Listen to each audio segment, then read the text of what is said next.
One of the oldest religions in the world is Jainism, or traditionally known as Jain Dharma. Originating from ancient India, this philosophy centers around concepts such as right perception, right knowledge and right conduct in the attainment of moksha, or realization of the soul's true nature. The concept of ahimsa, or non-violence, is of equally great importance. Thus, with compassion for all life, practitioners of Jainism follow a pure vegetarian or vegan diet. Jains follow the ancient wisdom of the 24 Tirthakaras, or prophets, whose teachings comprise the Agam Sutras, the religion's holy scriptures. Lord Mahavira, who is considered to be the last Tirthakara, was born around the 5th to the 6th century BCE as a prince of the ancient kingdom of Vaishali. He later forsook his royal status to pursue the spiritual path. After attaining Kevalajnan, or all-knowing intuitive vision, he spent the rest of his life giving discourses on spiritual truths which form the present-day tenets of Jainism. We present to you today excerpts of the second and third lectures from the first book of Jainism's Akaranga Sutra, entitled Conquest of the World and Hot and Cold.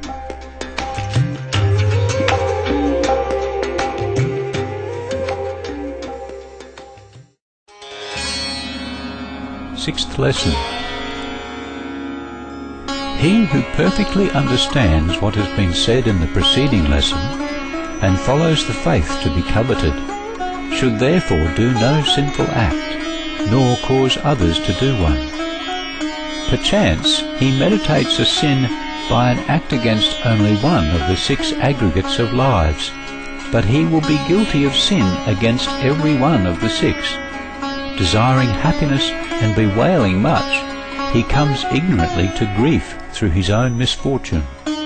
Through his own carelessness, every one produces that phase of life in which the vital spirits are pained. Observing the pain of mundane existence, one should not act with violence. This is called the true knowledge and renunciation. He who ceasing from acts relinquishes the idea of property, relinquishes property itself. That sage has seen the path to final liberation, for whom there exists no property. Knowing this, a wise man who knows the world and has cast off the idea of the world should prudently conquer the obstructions to righteousness. Thus I say, the hero does not tolerate discontent. The hero does not tolerate lust. Because the hero is not careless, the hero is not attached to the objects of the senses. Being indifferent against sounds and the other perceptions, detest the comfort of this life.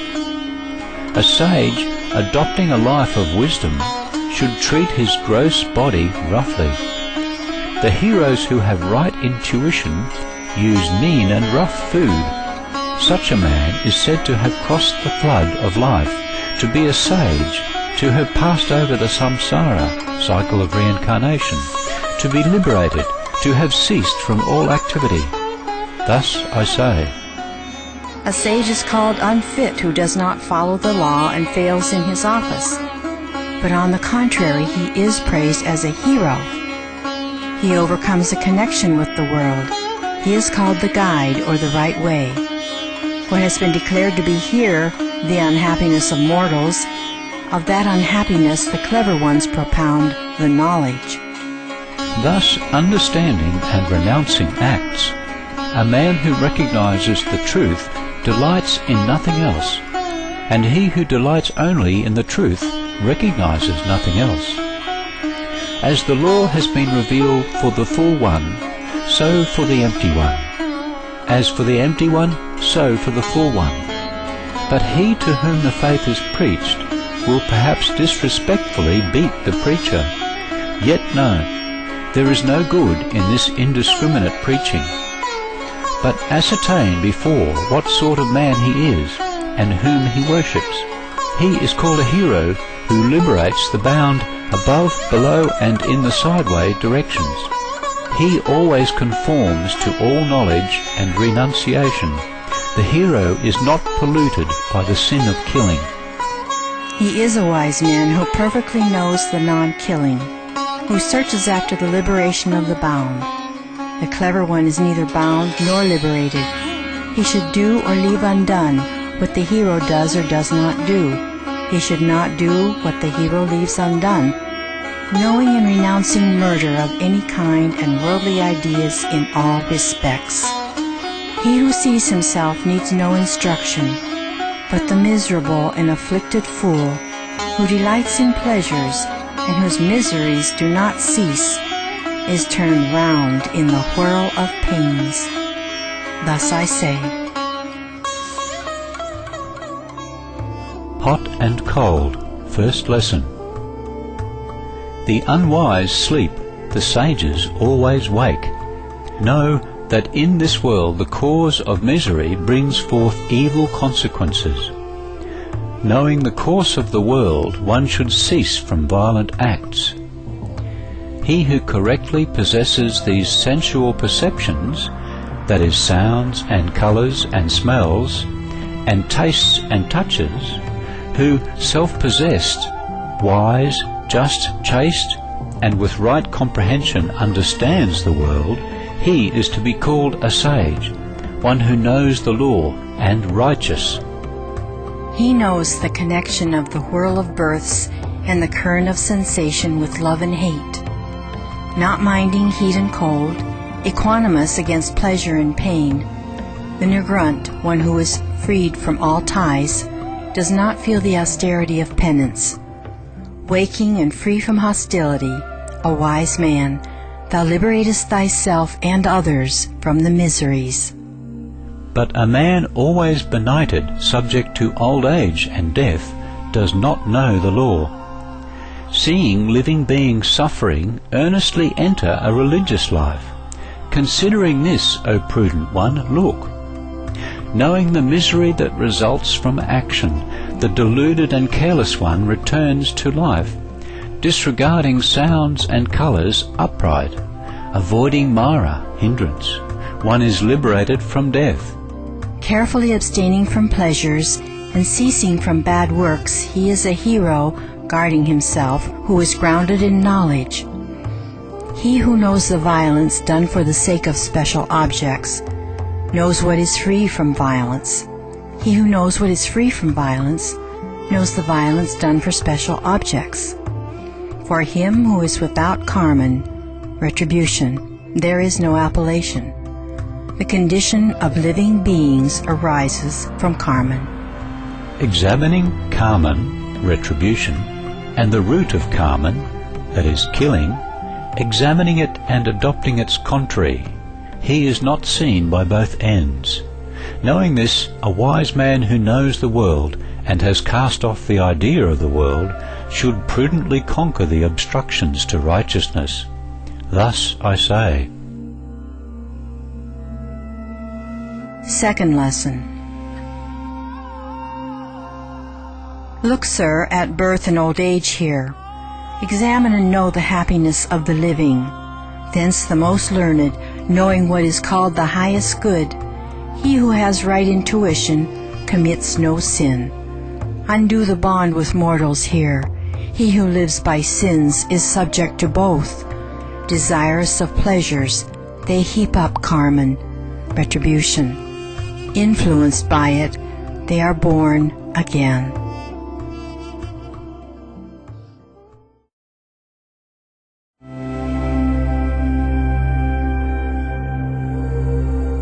Killing animals he thinks good sport, and derives mirth from it. Away with that fool's company, he increases his own unrighteousness. Hence the most learned, knowing what is called the highest good, aware of the punishment, commits no sin. Wisely avoid the top and the root. Cutting them off, he knows himself free from karman or retribution. That man will be liberated from death. He is a sage who sees the danger, knowing the highest good in this world, leading a circumspect life, calm, guarded, endowed with knowledge, etc., always restrained, longing for death, he should lead a religious life. Manifold indeed appear sinful actions, therefore prove constant to truth. Delighting in it, a wise man destroys all karma, retribution. Many indeed are the plans of this man of the world. He will satisfy his desires. He thereby causes the slaughter of others, the pain of others, the punishment of others, the slaughter, the blame, the punishment of a whole province. Doing such things, some have exerted themselves. Therefore the second, i.e. the wrong creed, is not adhered to. The knowing one, seeing the vanity of the world, knowing the rise and fall of the souls, the Brahman, the priestly caste, follows the unrivaled control of the Jainas. He should not kill, nor cause others to kill, nor consent to the killing of others. Avoid gaiety, not delighting in creatures, i.e. women, having the highest intuition, keeping off from sinful acts. And the hero should conquer wrath and pride. Look at the great hell as the place for greed. Therefore, the hero abstaining from killing should destroy sorrow, going the road of easiness. Here now the hero, knowing the bondage, knowing sorrow, should restrain himself. Having risen to birth among men, he should not take the life of living beings. Third lesson. Knowing the connection of the world, carelessness is not for his benefit. Look at the exterior world from analogy with thine own self. Then thou wilt neither kill nor destroy living beings. Viz., out of reciprocal regard, well examining, he does no sinful act. What is the characteristic of a sage? Recognizing the equality of all living beings, he appeases himself. Knowing the highest good, one should never be careless. Guarding oneself, always prudent, one should pass life on the right road. One should acquire disregard of sensual enjoyment, being with the great one, that is a god, or the small ones, men. When one knows whence men come and where they go, and when both ends are out of sight, one is not cut, nor slit, nor burnt, nor struck by anyone in the whole world. Some do not remember what preceded the present. What has been his past? What will be his future? Some men here say, what has been his past, that will be his future. There is no past thing, nor is there a future one. So opine the Tathagatas, or Buddhas. He whose karma, retribution, has ceased and conduct is right, who recognizes the truth stated above and destroys sinfulness, thinks, what is discontent and what is pleasure? Not subject to either one should live. Giving up all gaiety, circumspect and restrained, one should lead a religious life. Man, thou art thy own friend. Why wishest thou for a friend beyond thyself? Whom he knows as a dweller on high, him he should know as a dweller far from sin, and whom he knows as a dweller far from sin, him he should know as a dweller on high. Man, restraining thyself from the outward world, thou wilt get free from pain. Man, understand well the truth. Exerting himself in the rule of truth, a wise man overcomes Mara, or hindrances. The gifted man, following the law, sees well his true interest. In a twofold way, for the sake of life's splendor, honor, and glory, some men exert themselves, wherein they go astray. The gifted, touched by calamity, are not confounded. Mind this, the worthy one in this world gets out of the creation. Thus I say. Fourth lesson. That man, that is the liberated, conquers wrath, pride, deceit, and greed. This is the doctrine of the seer, who does not injure living beings, and has put an end to acts and to samsara, or cycle of reincarnation. Preventing propensity to sin destroys former actions. He who knows one thing knows all things, and he who knows all things knows one thing. He who is careless in all respects is in danger. He who is not careless in all respects is free from danger. He who conquers one passion conquers many, and he who conquers many conquers one. Knowing the misery of the world, rejecting the connection with the world, the heroes go on the great journey. They rise gradually. They do not desire life. He who avoids one passion avoids them all severally, and he who avoids them severally avoids one. Faithful according to the commandment of the Tirthakaras, founders of the Jain religion, wise and understanding the world according to the commandment, such a man is without danger from anywhere. There are degrees in injurious acts, but there are no degrees in control. He who knows wrath knows pride. He who knows pride knows deceit. He who knows deceit knows greed. He who knows greed knows love. He who knows love knows hate. He who knows hate knows delusion. He who knows delusion knows conception. He who knows conception knows birth. He who knows birth knows death. He who knows death knows hell. He who knows hell knows animal existence. He who knows animal existence knows pain.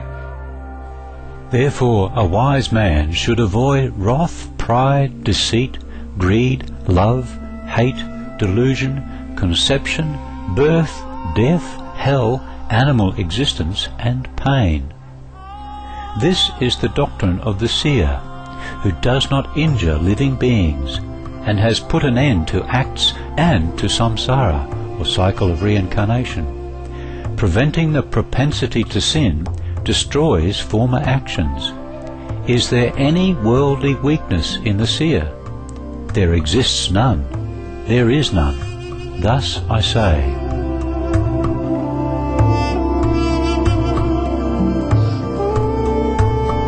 Thank you for your magnanimous company for today's episode of Between Master and Disciples. Please stay tuned to Supreme Master Television for Animal World, Our Co-Inhabitants, coming up next, right after noteworthy news. Farewell for now, and God bless.